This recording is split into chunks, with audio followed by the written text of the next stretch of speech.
laissé seulement que vous prononcez 2 mots. Vous étiez coupé tout de suite. C'est quoi ça, à votre avis? C'est la dérive de Fox News et c'est surtout la dérive d'un journaliste, Shepard Smith, qui a un agenda politique. J'ai été interrogé à un moment très particulier puisque j'ai été interrogé au moment où Notre-Dame commençait à partir en flammes. À peine 1 heure après le début de l'incendie, j'ai été contacté par Fox News qui m'a demandé d'intervenir à l'antenne. J'ai dit d'accord. On m'a interrogé pour savoir ce que j'avais à dire sur ce qui venait de se passer. Et donc, en préparation de l'intervention, j'ai commencé à regarder les chaînes de télévision françaises pour voir ce qui était dit. Et j'ai été tout de suite frappé et choqué, alors que l'incendie était ravagé tout Notre-Dame, que les pompiers n'étaient pas encore arrivés à éteindre l'incendie, d'entendre toutes les télévisions, que ce soit CNews, LCI ou BFM TV, les 3 dire l'origine de l'accident est accidentelle. Et donc, moi, je n'ai rien d'autre fait que dire, à ce stade-là, personne ne peut dire que l'accident est accidentel ou criminel, on n'en sait strictement rien, et c'est ce que j'ai dit à l'antenne. J'ai aussi rappelé, parce que je sais que quand je parle à un public américain, il faut leur rappeler le contexte. Vous savez, un Américain qui habite au Texas ou qui habite à New York, il vit sur son pays et il ne sait pas ce qui se passe actuellement en Europe. Il ne savait probablement pas qu'il y a eu presque 1000 actes antichrétiens en 2018 et jusqu'à... Non, tout ça, on le sait bien. Oui, mais je parle de Fox News. Oui. Est-ce qu'après ça, vous avez pu vous exprimer comme vous vouliez au départ, ailleurs? Parce que je vous, quelque part, sous notre temps, vous avez parlé mieux. J'ai constaté que vous étiez terrorisé, affaibli, vous n'avez pas pu vous exprimer comme vous vouliez vous exprimer sur Fox News le moment que vous étiez coupé. Alors, c'est-à-dire le coup de terroriser Philippe, ça marche. Alors, je tiens à préciser quand même pourquoi Fox News m'a coupé, c'est parce que j'ai rappelé le contexte. Vous savez qu'il y a 1000 attentats antichrétiens en France depuis plus d'1 an, mais les Américains ne le savent pas. Vous savez peut-être que Saint-Sulpice a brûlé et que Notre-Dame, que la basilique de Saint-Denis a été saccagée, mais les Américains ne le savent pas. Et donc j'ai rappelé ça. J'ai aussi rappelé... Moi je le sais depuis 14 siècles. D'accord. Nous savons, et depuis 14 siècles, tous les historiens qui ont ouvert un livre d'histoire, ils savent qu'il y a un crime de l'islam politique contre les judéo-chrétiens depuis 14 siècles. Et d'autres, c'est tout à fait normal. On ne peut pas dire que les gens ne savaient pas. Vous avez raison, surtout les médias. Mais moi, quand je parle à un public américain, je parle à un Américain de n'importe où aux États-Unis et je lui explique seulement le contexte français. Je lui explique le contexte antichrétien. Et donc, derrière, quand je vois cet incendie et que je vois que les médias tout de suite veulent nous rentrer dans la tête que c'est un acte accidentel, enfin que c'est accidentel et que ça ne peut pas être un acte criminel, je m'insurge simplement contre le fait que les médias nous imposent une forme de lecture politiquement correcte de il n'y a pas de risque que ça puisse être un acte criminel. J'explique ça et donc c'est pour ça que Fox News me coupe la parole. Et dire que j'ai été terrorisé, c'est pas ça. On m'a coupé, je n'ai même pas pu continuer ma phrase parce qu'on m'a coupé. Alors ailleurs vous avez pu. Alors bien sûr, juste après. Alors c'est accident ou attentat? Je n'en sais strictement rien. Mais ce que j'ai pu vous dire le soir même. Mais le soir même, vous étiez en train de dire que ce n'était pas. Non, le soir même, j'étais. Et que vous commencez le mot en disant. Non, d'être politiquement correct. Tac. Juste après, j'étais chez Dennis Prager, The Dennis Prager Show, qui est un talk show. Non, ce qui m'intéresse aujourd'hui, ici maintenant, c'est que est-ce que M. Philippe Carsanti, vous pensez, vous pouvez dire 100% non, mais vous pensez 100% accident ou attentat, et quand vous dites vous ne savez pas, c'est-à-dire Fox News il a marché, vous êtes terrorisé, vous avez écouté Benjamin Mouton? Bien sûr. Où est-ce qu'il est actuellement? Alors, il faut que je vous réponde à toutes vos questions. D'abord, je tiens à dire une chose. Donc, j'ai continué ensuite à parler sur les radios américaines, sur Dennis Prager, où j'ai expliqué mon point de vue à l'instant présent, c'est-à-dire au moment où l'incendie est encore en cours, on n'en sait rien. Le lendemain, je suis encore interrogé sur Dennis Prager, je répète la même chose, chez Joe Piscopo aussi aux États-Unis, et j'explique tout ça. Ensuite, je vous ferai noter que ça fait plus d'1 mois que l'incendie a lieu, et qu'on ne sait toujours pas, on ne connaît toujours pas les causes ou accidentelles ou criminelles de l'incendie. Donc ça naturellement élève des doutes. Le Benjamin Mouton qui s'est exprimé le soir même sur LCI, et qui a dit qu'il ne croyait absolument pas à la cause criminelle, à la cause accidentelle. Il faut quand même savoir autre chose, c'est que dans la semaine qui a suivi... il faut préciser que Benjamin Mouton, c'est l'ancien architecte. C'est un grand spécialiste de Notre-Dame. Naturellement. Pendant 13 ans, il était architecte et c'est lui qui a mis en état la totalité de sécurité concernant Notre-Dame. Et en plus, mon cher monsieur Philippe Carson, je vais vous dire quelque chose. Quand vous allez chez un médecin, d'accord, vous dites que j'ai mal ici. Si c'est un spécialiste, il vous pose 3-4 questions. Il regarde votre analyse que vous avez bien fait. Tout de suite, il dit peut-être c'est cardiaque. Tout de suite, il va vous envoyer à l'examen cardiaque. Et 99% des fois, j'étais témoin depuis 40 ans de l'émission en France. Le médecin, il a raison, un spécialiste. Avant d'ouvrir votre cœur, avant de le regarder par les scanners, il sait que c'est un problème cardiaque. Un spécialiste de l'histoire, un spécialiste de politique, un spécialiste qui connaît l'enjeu international, un spécialiste qui connaît la guerre des civilisations, non, la guerre des sauvages, des berbères, des terroristes contre civilisation judéo-chrétienne. Il sait que ça existe. Tout de suite, il peut savoir, que Notre-Dame ne va pas être brûlée par l'accident. Après, il y a certaines choses, je vais vous donner un autre exemple, pour que vous soyez sûr et certain de ce qu'on ne doit pas baisser les bras en face des terroristes, surtout islam djihadiste, islam terroriste.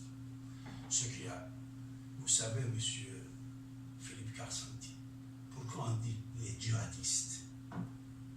On disait à l'époque Taliban, Daesh, n'est-ce pas? Pourquoi on dit djihadiste? Est-ce que vous savez qu'est-ce que ça veut dire djihadiste? Bravo, merci. Vous avez dit non. Non. Ah voilà. Djihadiste, mon cher ami, ou si c'est un commenté de la part de médias. Je ne peux pas dire qu'ils ne comprennent pas, qu'ils n'ont pas ouvert le dictionnaire pour savoir qu'est-ce que ça veut dire djihad. Ah oui, le djihad. Non, djihadiste, ça veut dire djihadiste. Le djihadiste, c'est une autre sorte de mujahideen. Vous connaissez mujahideen du peuple iranien, vous connaissez mujahideen afghans.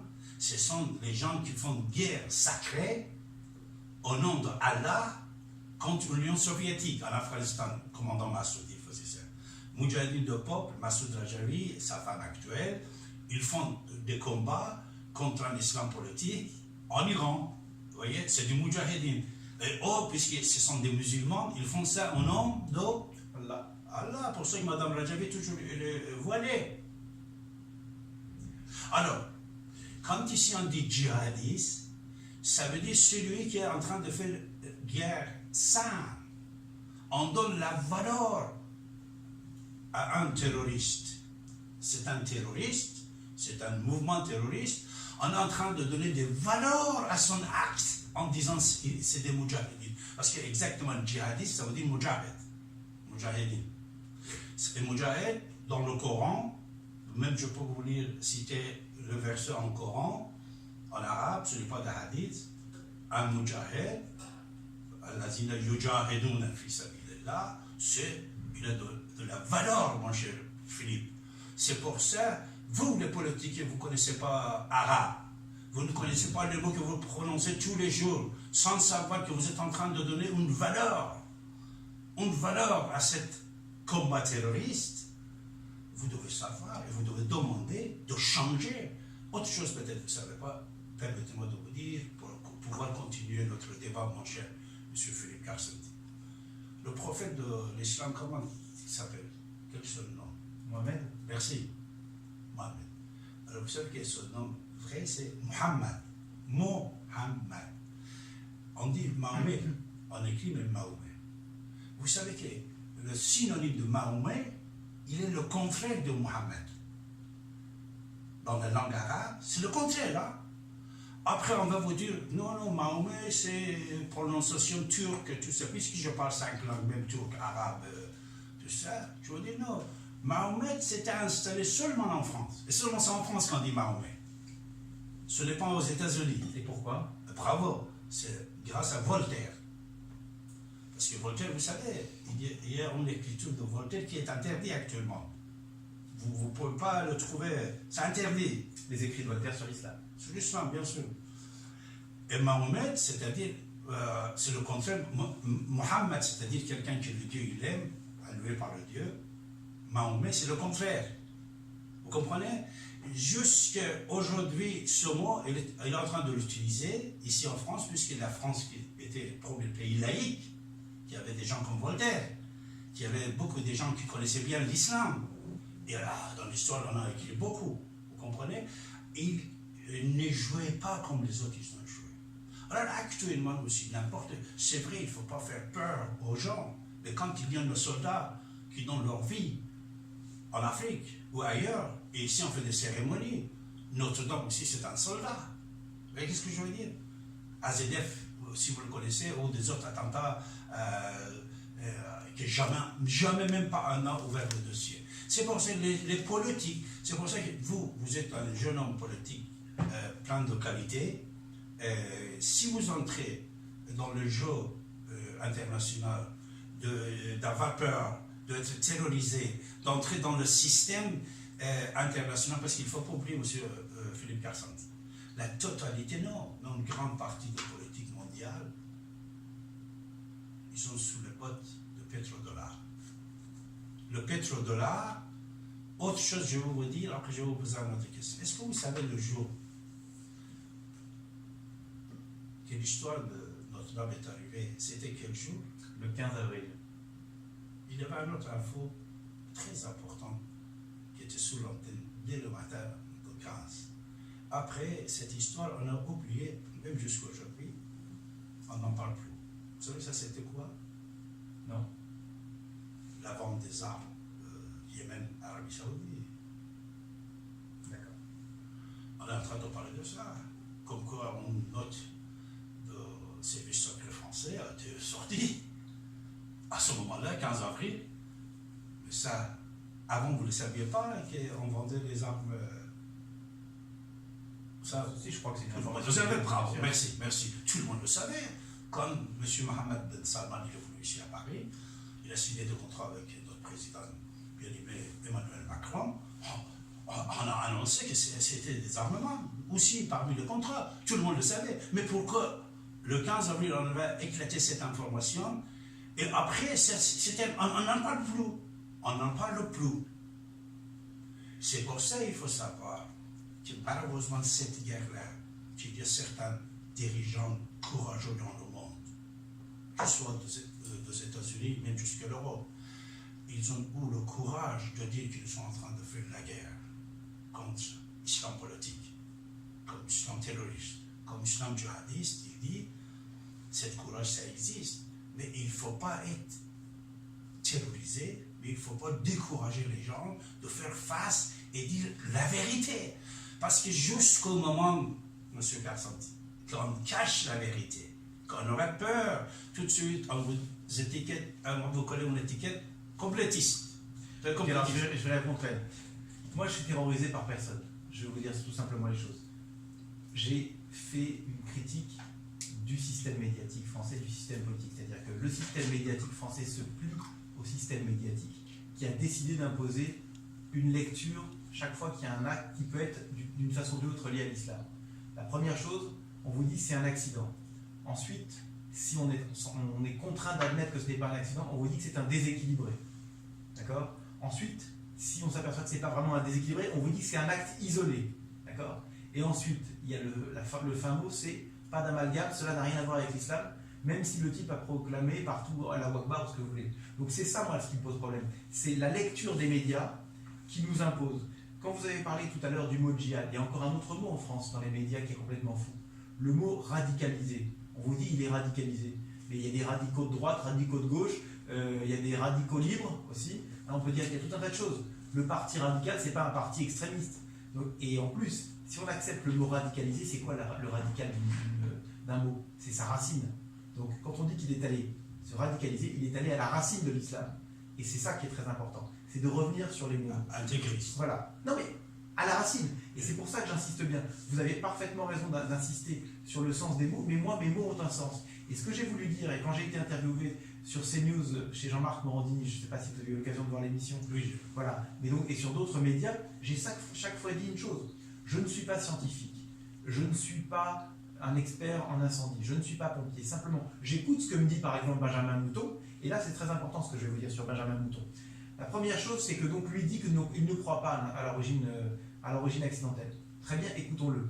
Mais ce qui est très important, c'est quoi? C'est qu'il a totalement disparu des écrans. Une journaliste américaine qui m'a interrogé a donc essayé de prendre contact avec Benjamin Mouton. Benjamin Mouton lui a répondu 3 jours après être passé sur ETI: je ne peux plus vous répondre, je suis en Chine. Ah bon? On a l'expert numéro 1 du sujet de Notre-Dame, il est en Chine. Alors la fille insiste, et j'ai des échanges de mails. Et le monsieur lui dit: ah non, désolé, maintenant je suis à l'hôpital. Et ensuite, c'est grave. Voilà. Et ensuite, il est où, monsieur Benjamin Mouton? Ah non, aucune interview. Donc qu'est-ce qu'on a fait? Monsieur Benjamin Mouton qui a cassé l'uniformité des médias de dire oui, c'est un accident, etc. Ce monsieur a été réduit au silence. Donc lui, oui, pour le coup, il a été terrorisé. On lui a demandé de se taire et on ne l'entend plus. Plus d'un mois après les faits, on n'a toujours pas l'origine ou accidentelle ou criminelle. On ne sait toujours rien de tout cela. Et c'est ça qui me pose problème. Vous savez, je vais vous dire autre chose. Moi, j'ai écrit une tribune qui s'appelle « Notre-Dame, une commission d'enquête parlementaire s'impose ». Et ce qui est la seule chose qu'on doit demander. Pour quelle raison? D'abord, pour savoir ce qui s'est réellement passé à Notre-Dame. Et la deuxième chose qui est très importante aussi, pour éviter qu'un drame comme ça se reproduise, encore plus grave, avec des êtres humains dans l'endroit. Imaginez que ça se passe à Bercy, avec un incendie comme ça, le toit qui s'effondre, est-ce que vous pouvez imaginer des centaines de morts? Le tour jumelle, aïe aïe aïe. Voilà, mais donc pour vous dire quoi? On Bah, a besoin d'une commission d'enquête pour savoir ce qui s'est réellement passé.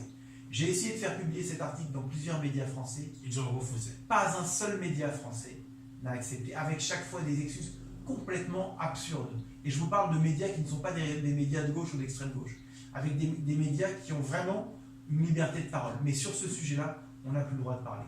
Alors je vous le dis très clairement, Notre-Dame est en train de devenir un sujet tabou en France.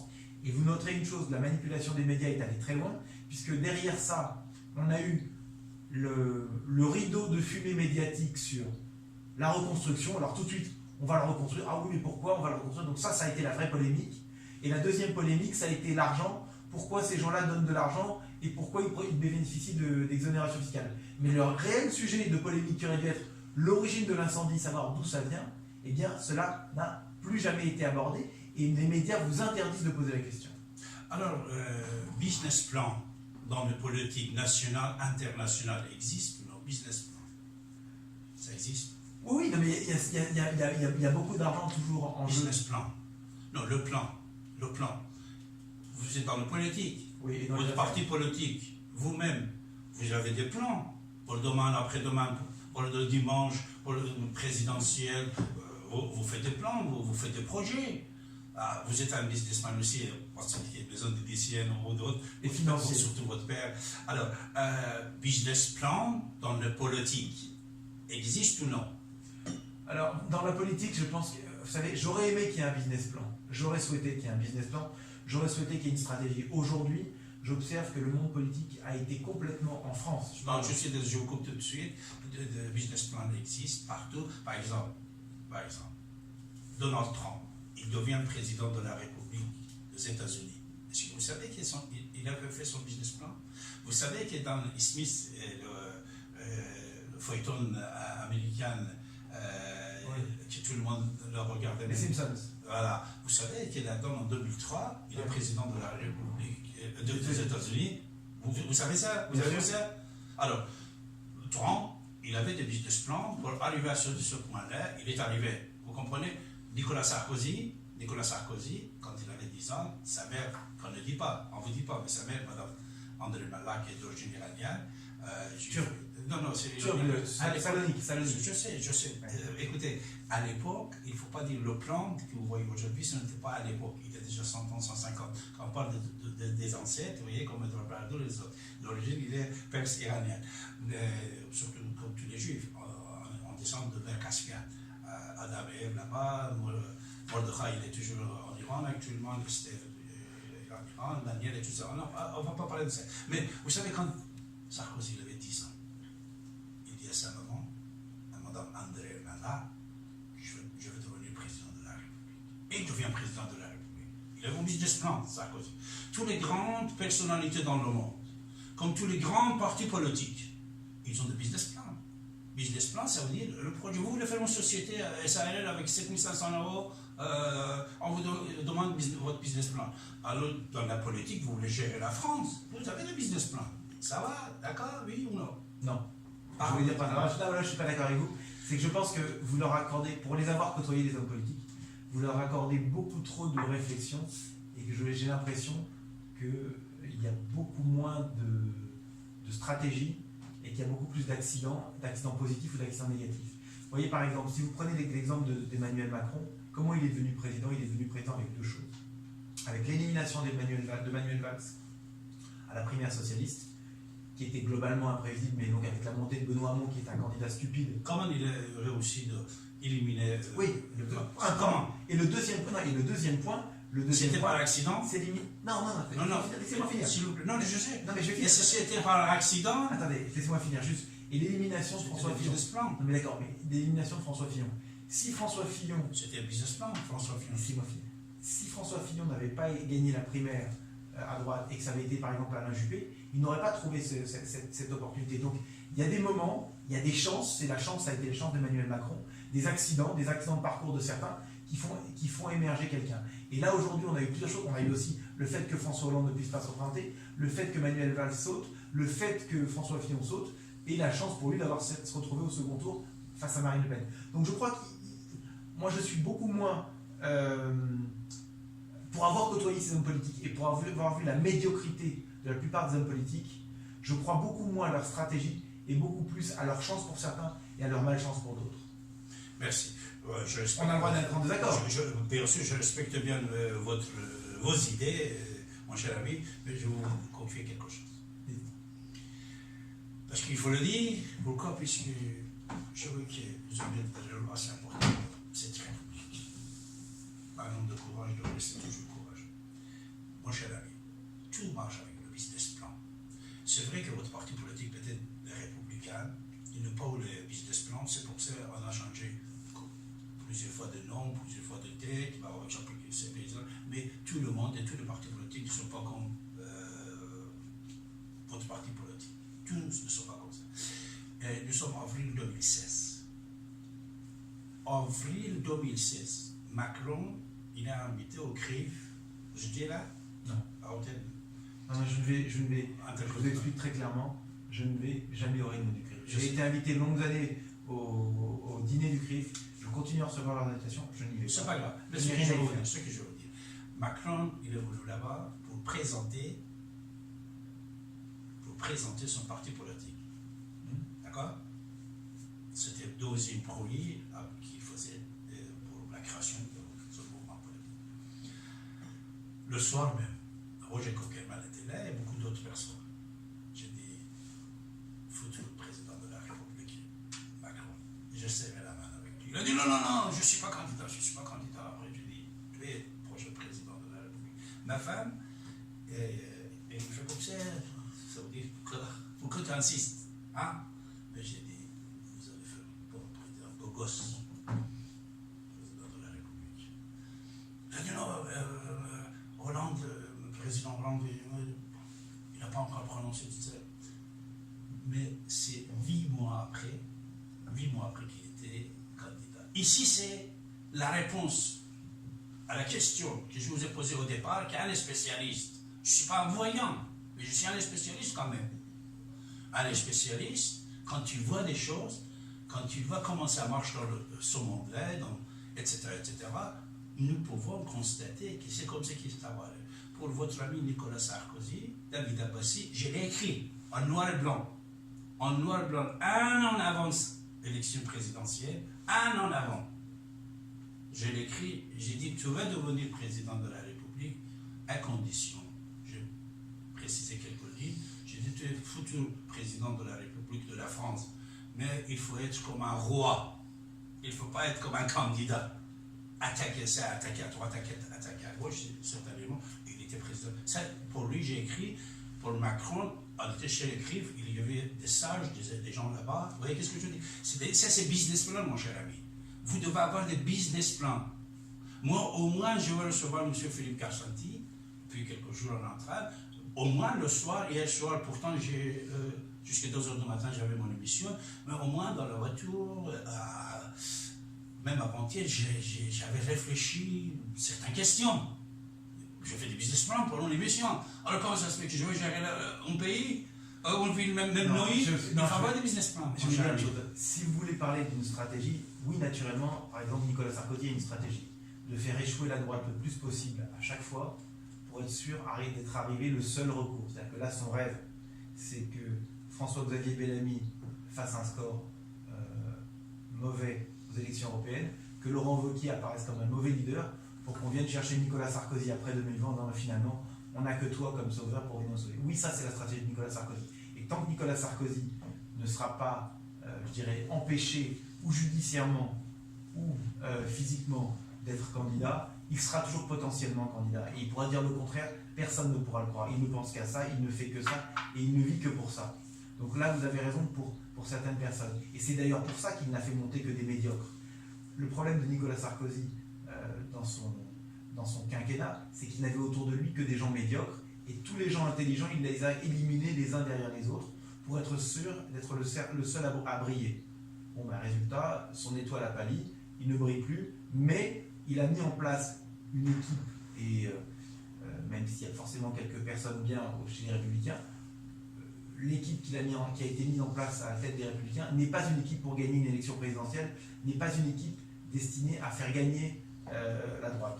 Donc c'est la situation dans laquelle on se trouve aujourd'hui. Donc oui, certains ont des stratégies, mais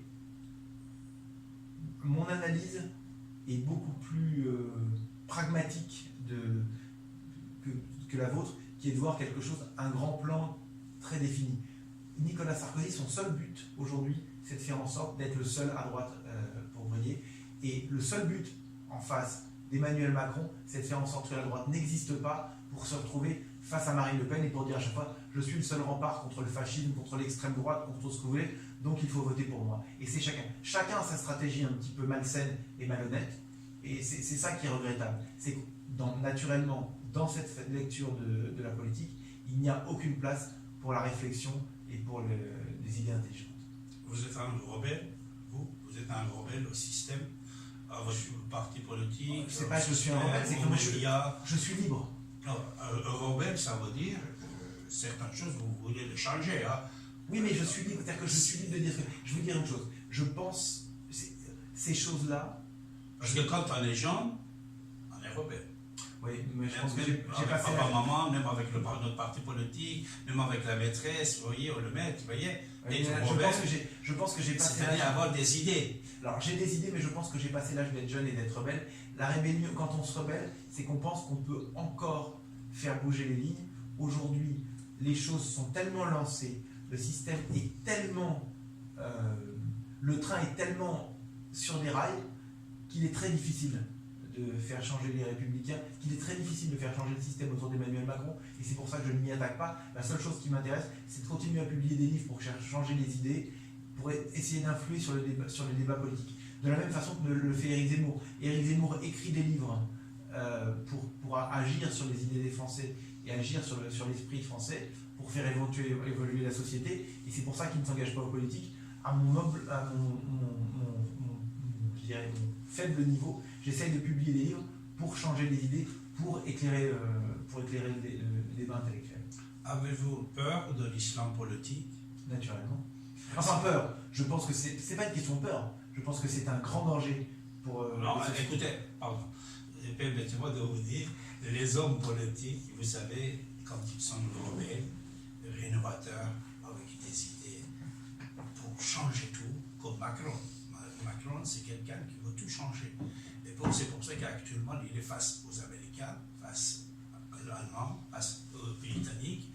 C'est pour ça qu'il a les Gilets jaunes juste après la création des Gilets jaunes, juste après le 11 novembre contre lui. Pour ça, il faut être courageux, mon cher Philippe. Regardez bien. Enfin, attendez, tout d'abord, il est courageux face aux Gilets jaunes et il est complètement prosterné. Non, pas aux Gilets jaunes. Non, mais il est prosterné face à l'islam politique. Il est prosterné face à l'islam politique. Non, je vais vous dire. Face au terrorisme islamiste, il est prosterné. Je vais vous dire quelque chose, c'est très intéressant. Déjà, Macron, quand il parle de l'armée européenne, quand il parle de finances européennes, c'est un courage assez énorme. Mais c'est débile, l'armée européenne. Ça n'a aucun sens. Permettez-moi, je parle de ce qu'il lance. Mais ça n'a aucun quand sens. Quand il parle de mettre des lois pour interdire le financement étranger dans les élections françaises. Ça, c'est de courage. Mais attendez, il faudrait qu'il ait mais il n'y a aucun courage là-dedans. Je vous rappelle qu'il avait un monsieur qui s'appelait Alexandre Benalla, qui était à l'Élysée, qui était son employé à l'Élysée, qui recevait de l'argent de Chine et de Russie, et vous me parlez de financement étranger. Mais c'est une blague. Il se moque du monde. Écoutez, on est en train de parler de Philippe. Oui. Mais non, Nicolas n'est pas là. Non, on est en train de parler d'Emmanuel Macron sur certaines idées, c'est la même chose. Sur certaines idées, certains propos, et bien sûr, il y a des défauts, sans aucun doute. Moi-même, sur l'antenne, écoutez les émissions, sans aucun doute. Vous savez, David Abbassi, moi-même, j'ai critiqué le Dieu, j'ai dit, j'ai dansé avec le Dieu. C'est un Américain. Même j'ai dit, j'ai rêvé de Dieu. Il pleurait comme un bébé. Alors quand c'est le Dieu, en plus surtout les dits musulmans, j'ai dit, c'est un Dieu qui a fait énormément de fautes. Allah, c'est quelqu'un qui a fait énormément de fautes. Vous voyez? Alors, quand quelqu'un, il a quelques points positifs, mon cher ami, quelques points positifs, on n'est pas obligé tout de suite de sortir les points négatifs qu'il a. Mais si on a beaucoup parlé d'islam politique ici, moi, ce qui m'inquiète chez Emmanuel Macron, c'est son asservissement à l'islam politique. La façon qu'il a de refuser de lutter contre, et cette négation, et c'est ce qu'on a pu voir sur Notre-Dame. Oui. La façon de ne pas vouloir dire la réalité dans les médias sur Notre-Dame, avec le préfet Hetz qui a tout de suite dit c'est accidentel, et qui était vraiment un homme de Macron, c'est là où on voit qu'il y a un problème. Et quand on voit qu'Emmanuel Macron, par exemple, continue... Attendez, je vais finir. Mais quand on voit comment il continue à traiter avec l'Iran, comment on voit comment il continue à vouloir entretenir des accords avec l'Iran, faire cette société de troc avec l'Union européenne et l'Iran. C'est pour l'argent. Oui, mais c'est pour l'argent. Mais c'est aussi se prosterner devant des mollahs qui foutent le bordel dans le monde entier, qui financent le terrorisme dans le monde entier et qui sont des gens extrêmement dangereux. Aujourd'hui, ce que fait Donald Trump, c'est un travail qui permettrait éventuellement de faire chuter les mollahs de l'intérieur. Peut-être, vous n'en savez rien, je n'en sais rien. Si, moi je le sais, mon cher ami, jamais ils ne vont pas, permettez-moi, mon cher Philippe, jamais, moi j'écoute Trump, je l'écoute. Il m'a consulté, et dans son cabinet, il y a des juifs iraniens, etc. Écoutez, même lui-même, il a dit, je ne veux pas chuter le régime iranien, je vais contrôler ce régime. Non, il a dit qu'il ne voulait pas de guerre, mais il veut les faire chuter économiquement. Pardon. Il n'a jamais dit ça. Parce que concernant les lois internationales, le président de la République d'un pays comme les États-Unis, il n'a pas le droit de dire que je veux faire chuter ça. Il peut dire que cette élection était truquée et je soutiens tel monsieur. Autre chose, je vais vous dire que peut-être vous ne savez pas, c'est pas grave. Imaginez-vous le mois de juin de l'année dernière. Vous connaissez Moudjahidine du peuple? Oui. Vous étiez déjà dans leur meeting? Non, les meetings qu'ils organisent en France? Oui. Non. Voilà. L'année et tout ça? Voilà. L'année dernière, il y avait plus de 10 000 personnes. D'accord? Comme d'habitude. Il y avait une centaine de sénateurs, des ministres, même Giovanni était là. Vous saviez ça? Qui? Giovanni, ancien maire de New York. Copain de Trump. 3 ministres. Giuliani, pardon. 3 ministres de Trump étaient parmi les gens. Une centaine de personnalités politiques américaines étaient présents. Ils sont venus sur la scène, ils ont parlé, Attends, on va faire chuter le régime iranien. Oh. Tous les propos de Bolton s'étaient prononcés là. La France aussi, sans personnalité politique, qui soit député, sénateur, maire, étaient présents, qui sont venus avec. D'accord? Sur le scène. Un meeting de propagande extraordinaire. D'accord? Comme on fait depuis 40 ans. Imaginez-vous, M. Karsanti. On pensait, demain c'est le régime iranien s'est chuté, puisque l'Amérique, il est présent, il soutient ce mouvement qui est le seul mouvement très très fort iranien. Et donc, après une semaine, 2 mois, 1 mois peut-être, le porte-parole de Maison Blanche, qu'elle parlait même iranien, mais avec l'accent afghan, il vient, il dit, écoutez, ils sont des terroristes, Moudjahidine, jamais on ne va pas, etc. Eux, un autre mouvement, c'était un autre mouvement qui était créé, puisque vous ne lisez pas en personne, moi je l'ai dit, on avait créé un autre mouvement, etc. C'était terminé. Maintenant que de toute façon, n'oubliez pas, si vous avez ça dans votre tête, sortez-le. Et Trump lui-même, d'abord, il n'a pas le droit comme président des États-Unis de dire que je vais faire chuter. Mais par contre, moi-même, je vais vous dire, vous savez, à l'époque, vous avez parlé tout à l'heure de Murdoch, il y a déjà 20 ans, on était quelque part, j'ai dit, si on aurait 6 mois, moi, si j'aurais 6 mois par satellite les émissions pour l'Iran, je vais faire chuter les ayatollahs. On a eu cette occasion après 2 mois, en 1999. J'ai eu cette occasion, mais ce n'était pas moi que j'ai eu. On m'a proposé, et je donnais à un copain qui était à Los Angeles, qui avait télévision 24 sur 24, d'accord? Ce gars-là, qui depuis des années, il disait qu'il voulait faire chuter les Iraniens. Tout là. Mais après quelques temps, moi, j'avais 1 heure par semaine dans cette télévision, d'accord? Et les autres, énormément.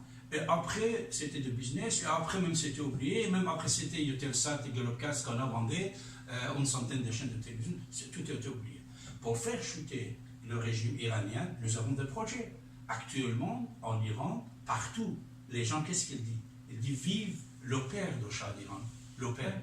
Il dit vive. Alors, lui, si on veut remplacer ce régime, tout de suite, il faut demander un référendum. Et le peuple iranien, il a dit non à la République islamique d'Iran. Et il va faire ça. Mais ça, on ne va pas le dire. Parce qu'attaquer militairement, moi, je vais un professeur, il m'a dit. Mais ce que je vous ai dit, il n'attaquera pas militairement. Il fera fléchir la stratégie de Trump et de Bolton. Mais ça fait 40 ans qu'ils sont sous l'embargo, ces ayatollahs. Grâce à l'embargo, pardon. Ça n'a strictement rien à voir. Les 40 ans avec Reagan au début n'avait pas compris que ça allait durer aussi longtemps. Bush père a été très mauvais. Clinton a été catastrophique. Bush fils a renforcé l'Iran en faisant la guerre en Irak.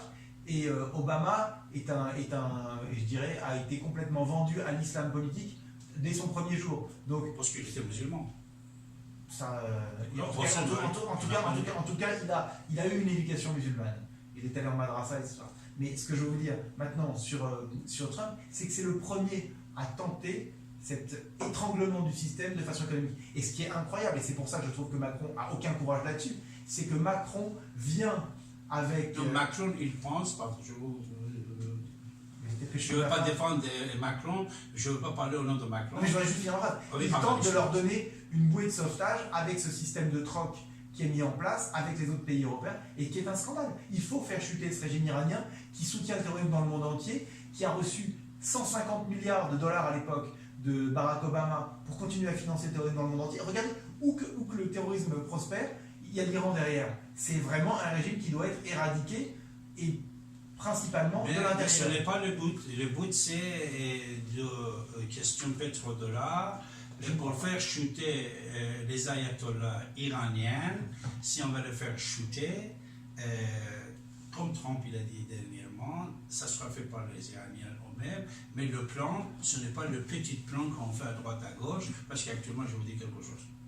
J'ai beaucoup d'amis à Los Angeles, chacun il prend 50 000 $, 100 000 $, tout de suite il crée avec sa femme, même pas sa femme, mais pas avec lui, un mouvement, je vais faire chuter les ayatollahs en émission de 30 minutes par semaine, vous voyez, c'est pas comme ça qu'on va chuter sur les régime. Non, c'est sûr que c'est pas sur Radio Drive qu'on fera chuter, c'est pas sur Radio Drive qu'on fera chuter les modèles. Avec ils sont actuellement, malheureusement, puisque, comme je suis désolé, je vous aime bien, depuis que je vous ai vu sur Fox News, que je vous ai connu, pour ça, je vous dis ça.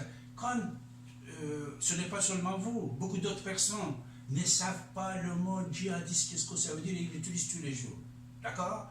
Et ils donnent la valeur au djihadiste. Le gars musulman, quand il entend djihadiste, lui-même il dit, regarde à la télé aussi, quand il veut. Mais vous savez, je vais vous donner une information très intéressante. Oui. Il y a 3 ans, sur France 3, il y a une télévision, il y a une émission de télévision qui s'appelle Plus belle la vie, un feuilleton. Et il y avait une jeune fille, qui était une jeune collégienne, qui arrivait, et qui avait un jeune homme qui tombait amoureux d'elle. Et elle lui offrait le Coran dans ce documentaire, dans cette série télévisée. Et elle lui expliquait que lui-même, il fallait qu'il fasse son djihad. Sur France 3, service public français. Et donc le type dit, ah bon, le djihad, la guerre? Il lui dit, non, non, le djihad, c'est ta guerre intérieure. Donc la propagande djihadiste, elle est au plus profond de la société française, au plus profond de l'État français. C'est peut-être ça, voilà. Mais pas seulement. Et pas seulement. C'est que la France est devenue totalement dhimisée, c'est-à-dire qu'on est un pays de dhimmi, on est un pays qui a baissé la tête, qui a courbé les chines, et c'est pour ça que quand je regarde parfois, et quand je regarde le comportement qu'a eu Nicolas Sarkozy avec les monarchies du Golfe, c'est scandaleux. Il a vendu la France. Il a vendu la France aux monarchies. Il leur a donné accès à un instrument de popularité qui s'appelle le Paris Saint-Germain, qui est vraiment un outil très fort de popularité. Il l'a fait sur d'autres sujets, où il leur a ouvert les portes, et c'est ça qui est dangereux. Et moi je crois qu'aujourd'hui, le vrai courage politique en France, ce serait de bloquer tout ça et de dire maintenant, ça suffit, vous venez chez nous pour influencer nos jeunes, vous venez chez nous pour influencer la société, nous ne voulons pas de votre influence, regardez le nombre de voiles qu'il y a dans la rue, regardez le nombre de...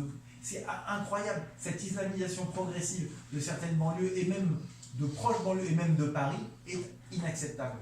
C'est ça, c'est là où je voudrais voir du courage politique. C'est pour ça, quand vous m'avez parlé tout à l'heure d'armée européenne, je rigole parce que c'est totalement ridicule. Le vrai sujet aujourd'hui le vrai sujet de l'armée en France, on doit avoir une armée forte, mais l'armée française, malheureusement, est la plus forte d'Europe aujourd'hui, mais malheureusement bien plus faible que ce qu'on a face à nous. Et quand on regardez le budget de l'armée française, c'est en gros c'est 1/15 de l'armée américaine, c'est 1/5 de l'armée chinoise. Vous voyez ce que je veux dire? On est totalement microscopique par rapport au reste du monde, donc on ne peut pas se défendre. L'idée d'avoir une armée européenne où on va parler avec des Allemands qui ne parlent pas la même langue, où on a des systèmes non intégrés. Attendez, mais c'est même pas fini. Regardez, que font les Belges quand ils achètent des avions? Ils achètent des F-16, américains. Ils n'achètent en aucun cas des avions d'assaut. Donc on n'a aucune idée d'une armée européenne. Donc c'est pour ça que je vous dis, le vrai sujet aujourd'hui, ce serait déjà de lutter contre l'islam politique sur lequel on est tout à fait d'accord. Vous avez peur de l'islam politique, de toute façon. Alors je vous dis encore une fois, c'est pas que j'ai peur, moi j'ai peur de personne. Mais je dis qu'il faut lutter contre. Mais est-ce que le peuple français, à votre avis, il a peur de l'islam politique? Non, parce que le peuple français, il vit dans l'ignorance totale de l'islam politique. Il n'a pas peur? Mais ils n'en sont au courant de rien. Le peuple français ne comprend rien parce que le peuple français, il vit dans un système de propagande. Le Pen, il arrive... Mais Le Pen, elle fait rien. Mais non, mais Le Pen, elle fait rien contre l'islam politique non plus. Le Pen, je vais vous dire une chose. Aujourd'hui, je vais vous donner un point. Je vais vous poser une question. Quel est le point commun entre Donald Trump, Matteo Salvini, Orban et Kurz en Autriche? Orban en Hongrie et Kurz en Hongrie. C'est quoi le point commun? Ils ont un point commun. Ils ont gagné. Et le deuxième point commun, c'est ce que c'est? C'est qu'ils ont compris l'alliance judéo-chrétienne face à l'islam politique. Et c'est ce que Marine Le Pen n'a absolument pas compris. C'est ce que tous les dirigeants politiques français n'ont pas compris. Je commence à voir des choses intéressantes du côté de chez les Républicains. Un homme politique qui s'appelle Geoffroy Didier, qui a compris le danger. Mais tant que, par exemple, Emmanuel Macron continue à recevoir le chef terroriste Mahmoud Abbas, l'arabe palestinien Mahmoud Abbas, ce chef terroriste qui fait tuer et qui finance le terrorisme contre les juifs et les chrétiens en Israël, et bien tant qu'on aura ça, on n'aura rien compris. Et donc je vous dis, on vit dans une propagande mortifère en France qui est d'apaiser. L'apaisement comme on a eu avant la Seconde Guerre mondiale avec les accords de Munich, je vous dis une chose qu'on est en train de faire avec l'Iran, c'est aussi un apaisement et c'est très important de bloquer tout ça. Vous avez tout à fait raison de signaler la question israélo-palestinien, surtout comme vous le savez, on dit que les Palestiniens n'ont pas à manger. Les Palestiniens, ils n'étaient pas... les salaires, ils n'ont pas touché. Les salaires qui viennent de la part de l'Europe, de nous on paye, ces gens-là qui ne travaillent pas, et ces gens-là qui sont pauvres, La question qu'aucun journaliste ici ne pose pas, 600 missiles, 48 heures, il envoie vers l'Israël. Chaque missile, ça coûte au moins 100 à 500 000 $. D'où est-ce qu'il ramène cet argent-là, monsieur? De l'Iran. C'est l'Iran qui finance. C'est l'Iran, avec l'aide aussi du Qatar et avec l'aide de l'Union européenne. Et l'Arabie Saoudite aussi, le pays. Ouais, alors l'Arabie Saoudite est en train de changer, vous savez. Mohamed Ben Salman est en train de changer justement d'attitude et le monde arabe. En coupant Khashoggi en petites morceaux, il est en train de changer. Écoutez, Khashoggi en petits morceaux, c'est triste pour lui, c'est très triste, c'est absolument inadmissible de tuer un opposant politique. L'islam, il est dangereux, mon cher Philippe. Oui. L'islam, il est dangereux, qu'il soit wahhabi, qu'il soit chiite, qu'il soit sunnite de la Turquie. Il y a 3 forces actuellement qui menacent la civilisation moderne de l'Occident. Par la barbarie. Par la barbarie, c'est l'Iran, la République, en plus, c'est pas l'Iran. Et c'est la République islamique les d'Iran, les ayatollahs qui sont d'origine de désert. Parce que quand il met le turban noir, c'est-à-dire il est fils de Mahomet, descendant de Mahomet, en plus, tous ces gens-là ne sont pas des Iraniens, ça aussi il faut les savoir. C'est des envahisseurs. Comme par exemple, depuis des années, ils disent Israël, il a occupé notre occupation. Mais ces gens-là, ils oublient que l'islam, il a occupé la civilisation égyptienne. Mais ils ont éradiqué la civilisation berbère de Nord-Afrique, Gardache tunisien. Mais ils ont éradiqué. Non, mais par exemple, moi, ce qui m'amuse, c'est d'aujourd'hui d'entendre les Égyptiens dire oui, nous sommes une grande civilisation, mais pas du tout. Vous avez les Arabes qui sont déversés sur la civilisation égyptienne et qui ont massacré les Égyptiens jusqu'en dernier ont éradiqué cette civilisation pour prendre le pouvoir. L'Algérie, c'est aussi une création coloniale française qui n'existait pas. L'Algérie n'a jamais existé. C'est la France qui l'a créée. Et donc, s'ils ont été occupés, la vraie colonisation, ça a été par l'Empire ottoman qui a colonisé ces territoires-là. C'est ça le vrai colonialisme. Et c'est ça qu'on ne dit pas. Donc c'est quand même très très important d'arrêter ce narratif que nous imposent les médias français. Alors, c'est ça que je voulais vous dire tout à l'heure quand je parlais sur le peur de l'islam. Moi, j'ai peur de l'islam. Mais pourtant, quand j'avais une voiture blindée de la ministère avec les gardes-corps et tout ça, c'est moi-même que j'ai refusé de les enlever. Hein? C'est moi-même. Mais j'ai peur de l'islam politique. Pourquoi j'ai peur? Puisqu'ils ont tué mon père. Pourquoi j'ai peur? Puisqu'ils ont tué plusieurs milliers de personnes. Exécuté plusieurs milliers de personnes. Mais millions. Exécutées. Non, en l'islam politique, en millions. En millions depuis des années, bien sûr, plusieurs milliers. Nous sommes en train d'être massacrés depuis 14 siècles. 14 siècles. Pour ça, dans le monde, on a tout à fait raison d'avoir peur de l'islam politique. En plus, quand on dit l'islam politique, il faut insister aussi aux gens qui ne savent pas que pour la plupart des choses, tout ce que vous voyez aujourd'hui, ça a commencé dès le départ de l'islam. Ce qu'on nous dit, c'est quelques poignées de gens qui sont comme ça, ce n'est pas les musulmans. Moi, je dis le contraire. C'est ça aussi la politique doit apprendre. Les musulmans, c'est des êtres humains, ils sont gentils, ils sont aimables, de n'importe quelle couleur, de n'importe quel pays. Un musulman, il est gentil, c'est un être humain. Ce qui est méchant, vous savez c'est quoi? C'est l'islam. Voilà. La charia. C'est l'idéologie islamique, c'est l'islam, c'est le Coran qui fabrique le terrorisme. Permettez-moi d'aller un petit peu plus loin que vous là-dessus. C'est que comment expliquez-vous qu'un jeune Français qui s'appelle Jean-Christophe Dupont, vous le mettez à l'église, il peut devenir un catholique très pratiquant, il devient un catholique. Vous le mettez dans une synagogue, il se convertit, il devient un juif pratiquant, il finira juif pratiquant. Comment expliquez-vous que ce Jean-Christophe Dupont, vous lui rentrez le logiciel islam dans la tête et la charia, et tout d'un coup, son système se met à partir sur le côté, et il veut devenir djihadiste et partir faire la guerre sainte, entre guillemets, en Syrie ou ailleurs. Donc c'est ça le problème, c'est le logiciel islam qui pose problème. Et ce ne sont pas les gens, c'est l'idéologie, de la même façon qu'on a lutté contre l'islam, contre le nazisme, on doit lutter contre l'idéologie islamique. Mais je vais vous dire une chose, le vrai problème aussi en France, c'est qu'on a une autre idéologie qui est à l'œuvre, c'est le communisme. Et vous rendez-vous compte qu'aux élections européennes en France, on a encore un parti communiste qui soit candidat. Je vous dis autre chose aujourd'hui, les communistes ont autant de sang sur les mains, si ce n'est plus que les nazis. Donc voilà de quoi on parle. Staline, il ne faut pas oublier tout ce qu'il a fait, Staline, bien sûr. Voilà, donc mais pas seulement Staline. Vous pouvez partir à Lénine et vous pouvez aller jusqu'à Khrouchtchev, à Brejnev, etc. Donc le communisme, et regardez ce qui s'est passé à Cuba, regardez ce qui s'est passé en Corée du Nord, partout. Donc ou en Chine, si vous voulez aussi. Donc le communisme est une force mortifère, et c'est d'ailleurs pour ça qu'on retrouve souvent des anciens communistes qui basculent du côté islamisme, et c'est le même totalitarisme. Ils ont trouvé une autre façon d'essayer de détruire nos sociétés, une autre façon de faire avancer leur cause barbare. Phobie, qu'est-ce que ça veut dire, phobie? La phobie, c'est la crainte. C'est la crainte. La peur. L'origine, c'est grec, ça veut dire peur. Hein? Phobie, ça veut dire avoir peur. Ouais. Moi, quand je vois un PD, je n'ai pas peur de lui. Je ne suis pas homophobe. Vous voyez? Je n'ai pas peur.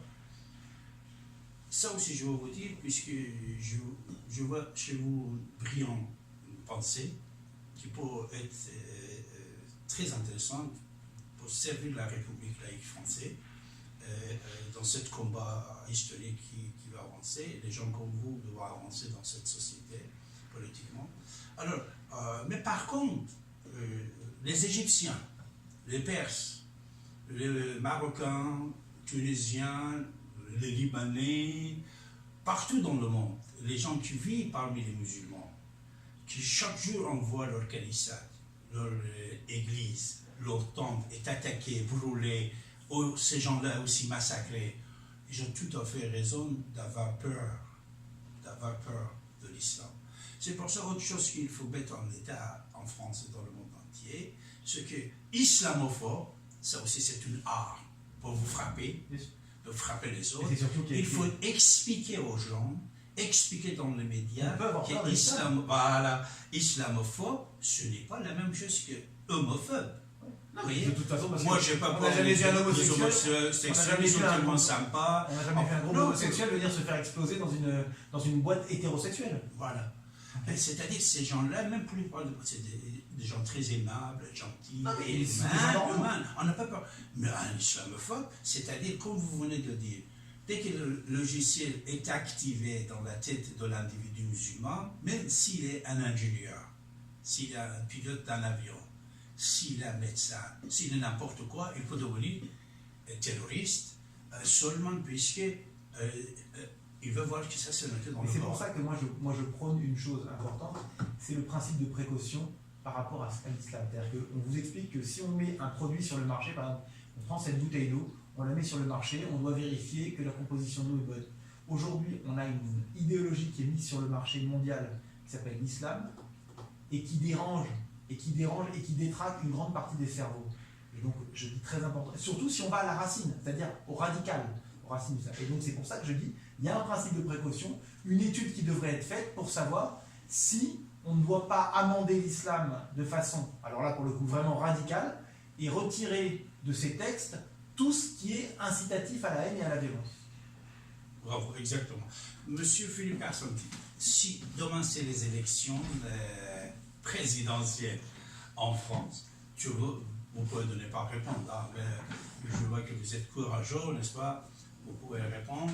Et si demain il y aurait les élections présidentielles en France, votre favori c'est qui? Aujourd'hui, je n'en ai pas. Aujourd'hui, je n'en ai pas. C'est demain. Non, mais je la n'en ai question, pas. c'est ça. Non, mais d'accord, mais je n'en ai pas. Le problème, c'est qu'il n'y a pas. Vous savez, si vous allez dans un restaurant et que vous êtes et que vous ne pouvez pas manger ce qu'il y a dans le restaurant, moi je ne peux pas manger. Aujourd'hui, si on me propose Emmanuel Macron, je ne peux pas voter Emmanuel Macron compte tenu de tout ce qu'il a pu faire ces derniers temps. Je ne peux pas voter Laurent Wauquiez, je ne peux pas voter Marine Le Pen, je ne peux pas voter Jean-Luc Mélenchon. Donc si aujourd'hui l'offre qui m'est proposée n'est pas une offre qui me séduit, donc j'attendrai de voir l'homme politique qui me paraîtra le plus en phase avec mon idée, le futur de la France. J'attendrai aussi surtout une chose, c'est de savoir, l'élection aura lieu normalement en 2022 si tout se passe bien, savoir quel est l'homme politique qui me parlera de 2030 ou de 2040. Si c'est pour avoir un homme politique qui me dira, bon ben voilà, en 2022, fin 2022, on fera ci et 2023, non. Moi je veux un homme politique avec une vision. Quand vous parlez à un président américain, il vous parle d'un horizon à 10 ans. Un président allemand, enfin un chancelier allemand aussi. Un président chinois, il vous parle à 30 ans. Le problème des Français, c'est qu'ils vous parlent à 10 jours ou à 5 jours. Moi, ce qui m'intéresse, c'est d'avoir une vision, de savoir où il veut nous emmener. Et aujourd'hui, il n'y a aucun homme politique qui arrive avec autre chose. Le seul horizon politique des hommes au mois de mai 2019, c'est de savoir ce qu'on va faire aux élections européennes, comment on va gagner pour avoir le plus d'élus possible, pour renflouer les caisses du parti. Ça ne m'intéresse pas. Alors là, peut-être vous pouvez me répondre alors,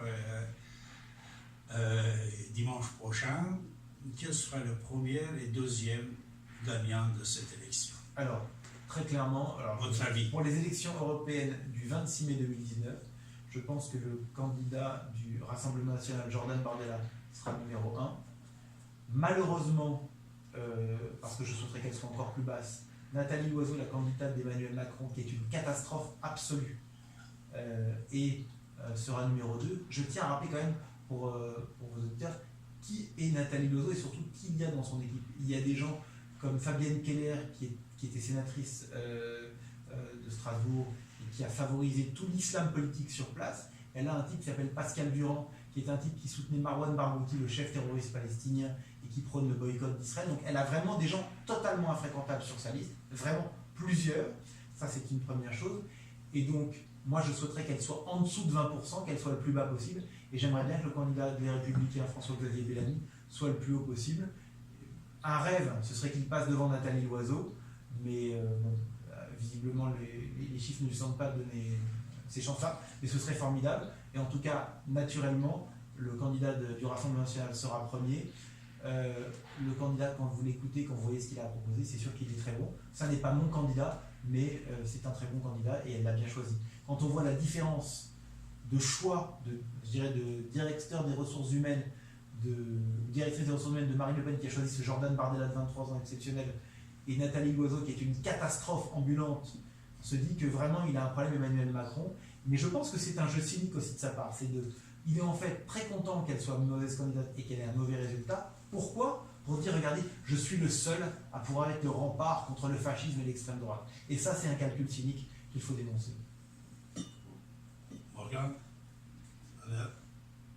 Oui, alors est-ce que je peux poser une petite question? Bien sûr, à qui? Alors, David Abbassi, vous êtes en fait arrivé plusieurs fois de donner des pronostics sur l'évolution de certaines personnalités avant qu'ils entrent dans le monde de la politique et deviennent... C'est là, sur cette même antenne, sur la radio Ici et Maintenant, en 2001, vous disiez à Madame Anne Hidalgo qu'elle pouvait devenir maire de Paris, alors qu'à ce moment-là, eh bien, elle n'était pas encore élue municipale dans le 15e. En 2002, vous avez reçu José Bové, syndicaliste. Vous lui avez proposé d'entrer dans la politique, ce qui n'était pas dans ses projets avant qu'il soit en 2007 candidat au présidentiel. Et puis avec Robert Ménard, ancien directeur de Reporters sans frontières, c'était un peu la même histoire. Vous avez eu aussi ce genre de pronostic.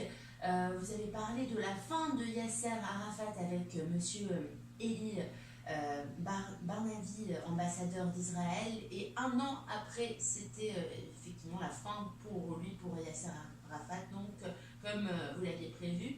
Et le plus intéressant, c'est comme l'histoire que vous nous avez racontée tout à l'heure avec le président Macron en avril 2016, lors de sa conférence au CRIF, vous vous êtes adressé publiquement à lui en lui disant qu'il sera le futur président de la République, et il vous a répondu qu'il n'en avait pas l'intention car il n'était pas candidat, mais 8 mois après, il s'est présenté aux élections et vous voyez la suite.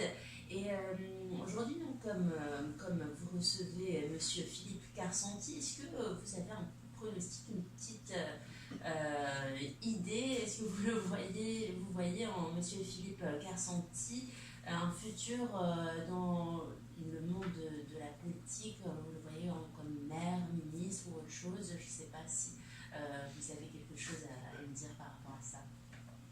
Alors, maintenant, vous avez bien préparé votre discours. Vous voyez, moi, comme je vous ai dit tout à l'heure, comme j'ai dit sur l'antenne, dès que je l'ai vu sur Fox News, qui s'était coupé, et le courage qu'il avait 1h30, 2 heures après, catastrophe prononcée comme ça, et j'ai trouvé un courage assez énorme chez lui.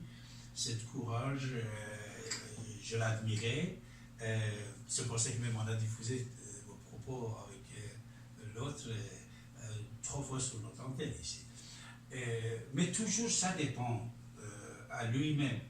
Parce que ça dépend à lui-même. Il fallait qu'il agisse sans avoir peur, sans être acheté. Parce que le complot, moi je crois on n'a pas pour parler. Business plan, c'est quoi? On fait des plans pour empêcher cet homme courageux de continuer à être courageux. Pourquoi? Puisqu'il a des concurrents. Ce n'est pas seulement un œil dans son parti politique, à droite à gauche. Il ne doit pas être terrorisé, ni être acheté, ni... Alors de temps en temps, nous suivons tout aussi, tout politiquement. Il ne doit pas se permettre d'arriver des choses comme ça. C'est un type de courage. Il a le courage et s'il reste comme il est, encore plus fort que maintenant, pourquoi pas. Mais autre chose que je voulais dire à Philippe, c'est que... Et moi, si je veux peut-être aussi quelque chose à dire, c'est que je ne suis plus candidat à rien, parce que je vais vous dire une chose qui est très importante, c'est que le monde politique m'a tellement justement déçu par son manque de courage, par son uniformisation et surtout par sa capacité à ne faire monter que les médiocres, que j'ai plutôt envie de me retirer et de plutôt participer au débat politique de façon intellectuelle plutôt que d'être dans l'arène, puisque, comme vous l'avez dit, les plus grands ennemis d'un acteur politique c'est ceux qui doivent être ses alliés. C'est-à-dire que quand vous jouez dans une équipe de foot, votre équipe, vous êtes là, tout le monde sait que se passe la balle pour marquer le but. Dans le monde politique, c'est comme si vous aviez des joueurs de foot de votre équipe qui vous faisaient des croche-pieds en permanence et qui tiraient la balle dans les tribunes pour ne surtout pas vous la donner. Et c'est ça le vrai problème en politique. Donc c'est pour ça que c'est assez décourageant. C'est dommage, c'est ce que j'avais dit tout à l'heure, parce que Fox News, il a réussi. Et ils ont fait, désolé, je peux vous dire, si ce n'était pas l'histoire de Fox News, vous n'allez pas arriver à ce point-là. Dans la vie, il faut avoir le courage. Si on décide quelque chose, il faut avancer. Si on décide, il faut avancer. Et comme je viens de vous dire, de toute façon, c'est pas grave. L'édition que vous faites, patron d'une maison d'édition, aussi c'est très important, parce que là, vous créez l'homme. Vous devenez un créateur d'idées et de l'homme. Parce que les idées que vous allez dispatcher, les hommes, ils vont consulter, et ça aussi encore c'est plus intéressant. Mais pour pouvoir finir un peu, et surtout un mot que peut-être vous n'allez pas aimer, beaucoup d'autres non plus, c'est que le prochain président de la République, encore, ça sera Emmanuel Macron. Soyez sûr et certain. Macron, il va regagner.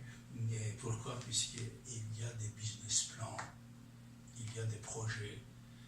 Il y a des projets pour la France, pour l'Europe. C'est un rebelle, mais il fait ce qu'il peut. Parce que quand vous êtes un élu de Neuilly, par exemple, vous avez certaines limites que si vous quittez cette fonction, vous allez avoir plus de liberté. Imaginez-vous que vous êtes le maire, ou vous êtes le ministre, quand Bendine est voir Macron, il est venu voir tout de suite, il a dit je vais prendre la place de ce personnage, je vais devenir ministre. Macron, il a réfléchi un peu, après il a dit écoute Daniel, si tu es ministre, tu n'es plus Daniel comme Bendine, hein? Tu n'es plus libre.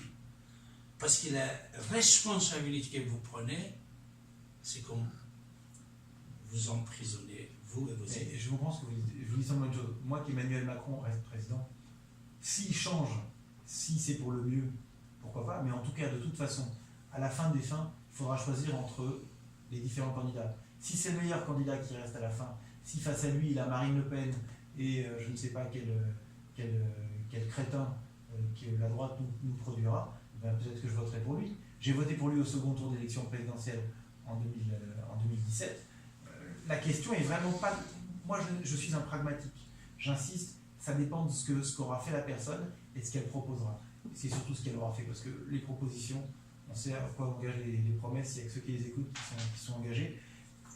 Aujourd'hui, moi j'attends d'Emmanuel Macron, et là-dessus on revient sur le cœur de notre débat, une lutte réelle contre l'islam politique. Et surtout,